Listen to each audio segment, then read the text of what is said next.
भूर्भुवः स्वः तत्सवितुर्वरेण्यं भर्गो देवस्य धीमहि धियो यो नः प्रचोदयात्।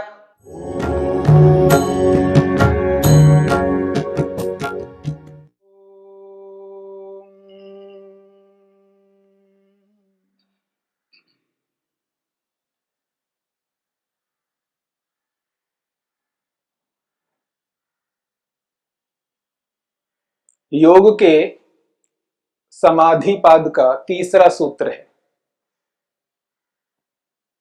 तदा द्रष्टुः स्वरूपे अवस्थानम्। इस सूत्र के तदा शब्द को लेकर विचार हम कर रहे हैं। तदा का अर्थ है तब। तब कब? जब पूर्ण विवेक होता है, पूर्ण अभ्यास किया जाता है और पूर्ण वैराग्य को प्राप्त किया जाता है, तदा तब। ये तदा शब्द उस स्थिति को बताता है जब व्यक्ति पूरा विवेक कर लेता है, यानी पूरा ज्ञान कर लेता है। पूरा ज्ञान तब होता है व्यक्ति को जब वो पूरा द्वेष को समझ लेता है, क्रोध को समझ लेता है, ईर्ष्या को समझ लेता है। तो पूर्ण रूप से उस क्रोध को, द्वेष को, उस वैर को त्याग कर लेता है। जीवन में कभी क्रोध नहीं करेगा, कभी द्वेष नहीं करेगा, सर्वथा उस द्वेष को, वैर को त्याग कर देगा। बहुत बड़ी उपलब्धि है। ऐसी स्थिति को प्राप्त किया हुआ योगाभ्यासी ही पूर्ण विवेक को प्राप्त होता है। अपने मन में गुस्से को, क्रोध को, वैर को, द्वेष को रखता हुआ वो पूर्ण विवेक को प्राप्त नहीं हो सकता, वो विवेकी नहीं कहला सकता। और न केवल मनुष्यों के प्रति, प्राणी मात्र के प्रति वैर नहीं रखता। ऐसी स्थिति जब आ जाती है तदा तब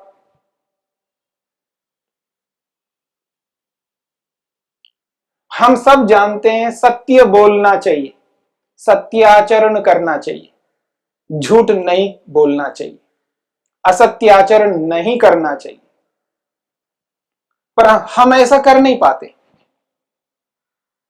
और जिस दिन व्यक्ति पूर्ण सत्य को प्राप्त कर लेता है, पूर्ण रूप से सत्य को अपना लेता है, पूर्ण विवेक होगा। हम अन्यों के साथ असत्य आचरण करते हैं, लेकिन स्वयं के साथ, आत्मा के साथ भी असत्य आचरण करते हैं।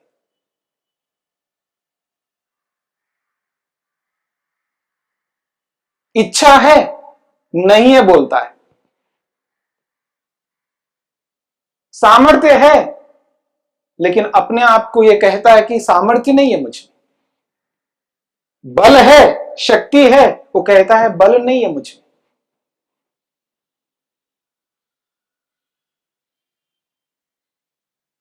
जानता है, लेकिन कहता मैं नहीं जानता हूं। अपने प्रति, स्वयं के प्रति भी व्यक्ति असत्य आचरण करता है। अन्यों के साथ तो करता ही करता है, लेकिन स्वयं के साथ क्यों करते हो? क्योंकि विवेक नहीं है।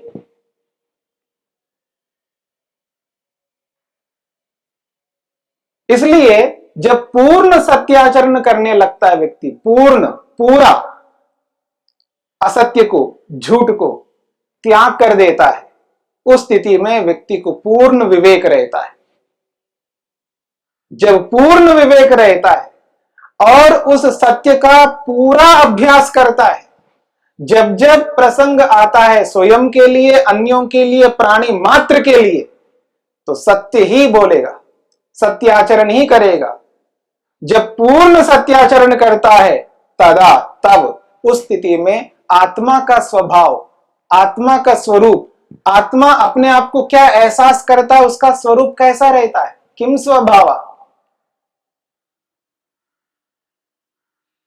बुद्धिबोधात्मा पुरुष किम स्वभाव, उस स्थिति में, जिस स्थिति में पूर्ण विवेक होता है, पूर्ण अभ्यास हुआ हुआ होता है और पूर्ण वैराग्य को प्राप्त किया हुआ होता है, तदा उस स्थिति में द्रष्टु, दृष्टा आत्मा किम स्वभाव, किस स्वभाव वाला होता है, उसका उत्तर दिया जा रहा है यहां पर।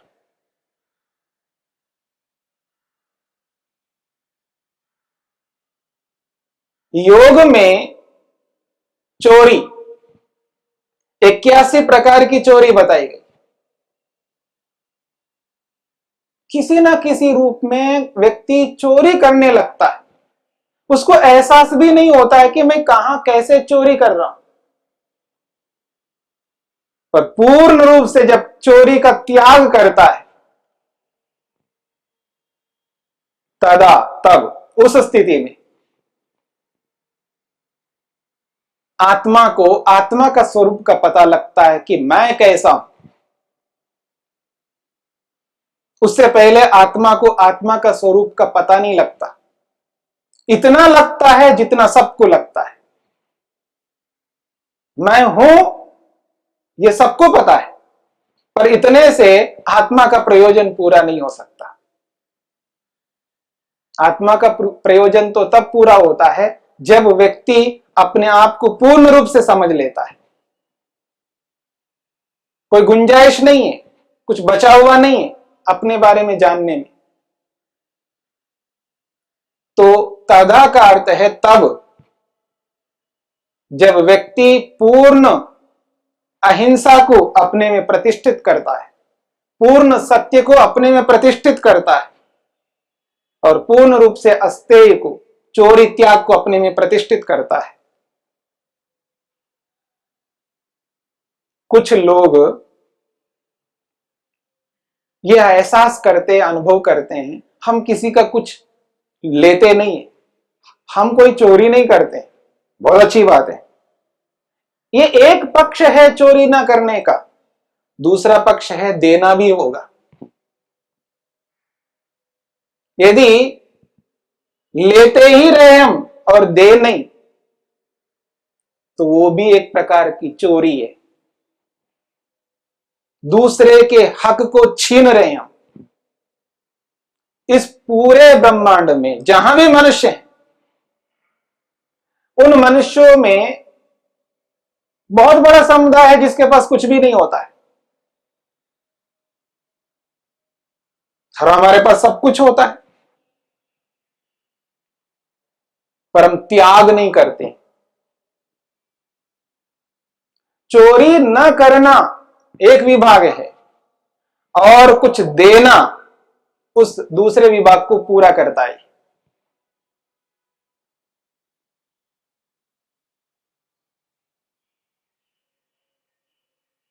इसलिए इस बात को भी समझना होता है, व्यक्ति को, प्राणी को, आत्मा को ध्यान में रखते हुए व्यक्ति को जीना होता है। जो अपने प्रयोजन को पूरा करना चाहता है, आत्म प्रयोजन को पूर्ण करना चाहता है, आत्म साक्षात्कार करना चाहता है, परमात्मा का साक्षात्कार करना चाहता है, वो स्वयं को, केवल को, अपने आप को सामने रख करके नहीं जी सकता व्यक्ति, वो प्राणी मात्र को सामने रख करके उसे जीना पड़ेगा।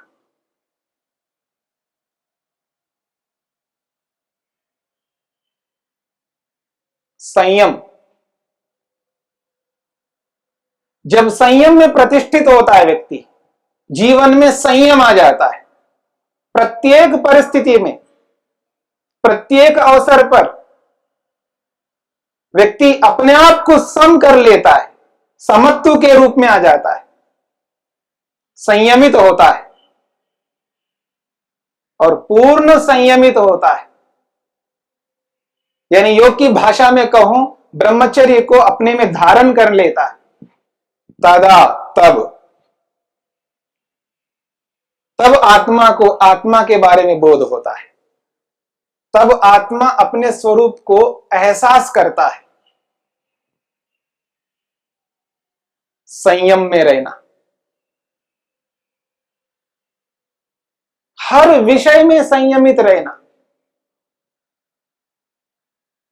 देखने में भी संयम रहना, सुनने में भी संयम रहना, सूंघने में भी संयम रहना, चखने में भी संयम रहना, स्पर्श करने में भी संयम रखना, चलने में भी संयम रखना, बैठने में भी संयम रखना। हर विषय में, हर प्रकार से व्यक्ति को अपने आप को संयमित रखना होता है। स्खलन होता है व्यक्ति के जीवन में। यदि हमारे जीवन में स्खलन है, गिरावट है, तो हम इसलिए अपने आप को नहीं समझ पा रहे। वो स्खलन हमारे जीवन में नहीं होना चाहिए, वो संयम हमारे में प्रतिष्ठित होना चाहिए। पूर्ण संयमित रहना होगा, तब जाकर के व्यक्ति आत्मा को एहसास कर पाता है। पूर्ण संयम।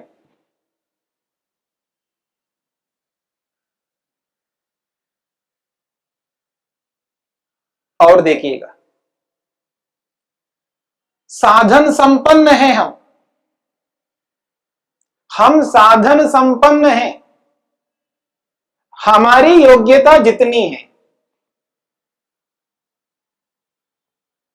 हमारा सामर्थ्य जितना है, हमारी शक्ति जितनी है, हमारा ज्ञान जितना भी है, उसके अनुरूप हम पूर्ण रूप से संपन्न हैं।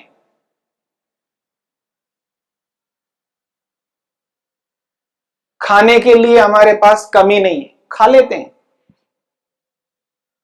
पहनने के लिए कोई ऐसी कमी नहीं है, पहन लेते हैं। रहने के लिए भी कोई कमी नहीं है, रह लेते हैं। जो जो आवश्यक साधन चाहिए होता है, वो सारे के सारे साधन हमारे पास उपलब्ध है। पर दुनिया में कितने ऐसे लोग होंगे जिनके पास खाने के लिए नहीं है, पहनने के लिए नहीं है, रहने के लिए नहीं है, साधन ही नहीं है।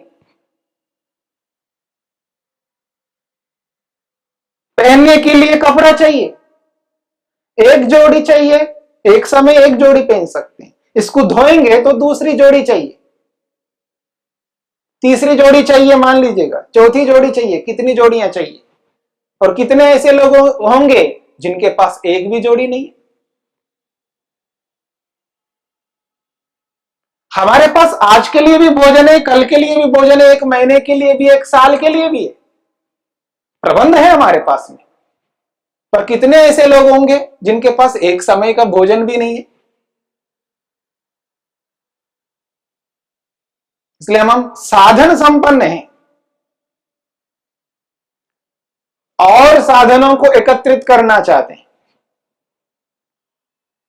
और साधनों को एकत्रित करना चाहते हैं। बच्चा पैदा भी नहीं हुआ, उसके लिए पहले से ही संग्रह किया जाता है। संग्रह,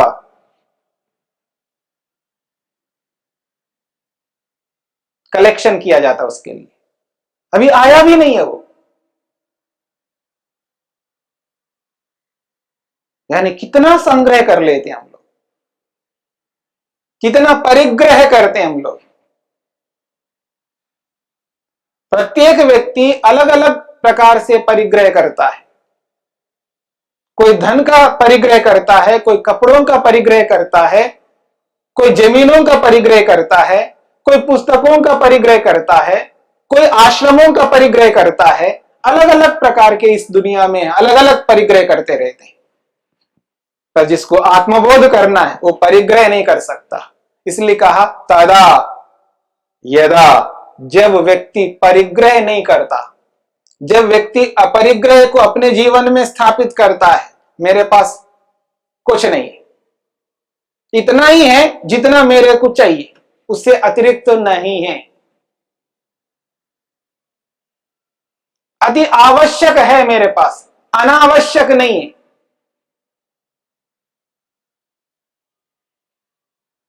जैसे एक व्यक्ति को पेन चाहिए लिखने के लिए, एक पेन चाहिए। लाल से लिखना चाहता है तो लाल पेन चाहिए, काले से लिखना चाहता है काला पेन चाहिए। लेकिन काले पेन कितने, नीले पेन कितने, लाल पेन कितने?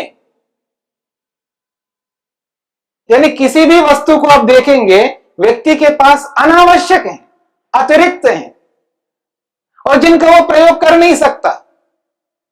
जितना करना है उतना ही करेगा, जितना समय के लिए करना उतने समय के लिए वो पर्याप्त है, परंतु उसके अतिरिक्त है।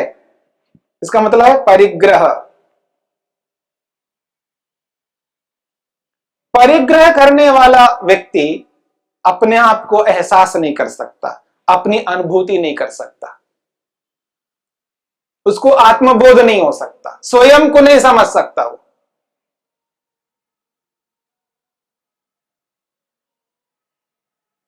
अपनी योग्यता से अधिक, अपनी शक्ति से अधिक, अपने सामर्थ्य से अधिक यदि व्यक्ति साधनों का संग्रह कर लेता है, उसी का नाम है परिग्रह। और यहां कहा जा रहा है, जब व्यक्ति अपरिग्रह को अपने जीवन में धारण कर लेता है, अति आवश्यक ही साधनों को अपने पास रखता है, अपनी योग्यता के अनुसार, अपने सामर्थ्य के अनुसार, अपने बल के अनुसार, उसके अतिरिक्त यदि रखता है व्यक्ति, तो उसके लिए वो परिग्रह है। पर परिग्रह वाले व्यक्ति को आत्मा का बोध नहीं हो सकता। यदा जब अपरिग्रह को अपने जीवन में स्थापित कर लेता है, तदा उस स्थिति में,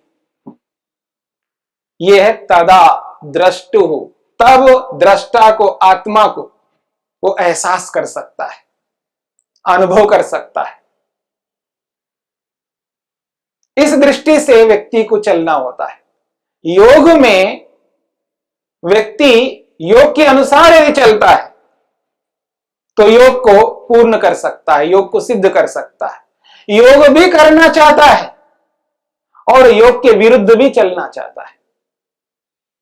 साधक व्यक्ति साधना करता हुआ अपने साध्य को सिद्ध करना चाहता है, लेकिन वो असत्य को त्याग करना नहीं चाहता, वो द्वेष को त्याग नहीं करना चाहता है, वो असंयम को त्याग नहीं करना चाहता है, वो परिग्रह को छोड़ना नहीं चाहता। उस स्थिति में व्यक्ति अपने साध्य को, अपने लक्ष्य को पूरा नहीं कर सकता।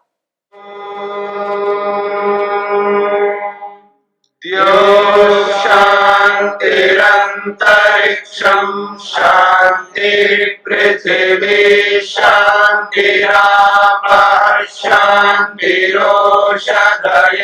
शांतिः वनस्पतयः शांतिर्विश्वे देवाः शांतिर्ब्रह्म शांति सर्वं शांति शांतिरेव शांति क्षमा शांतिरेधि।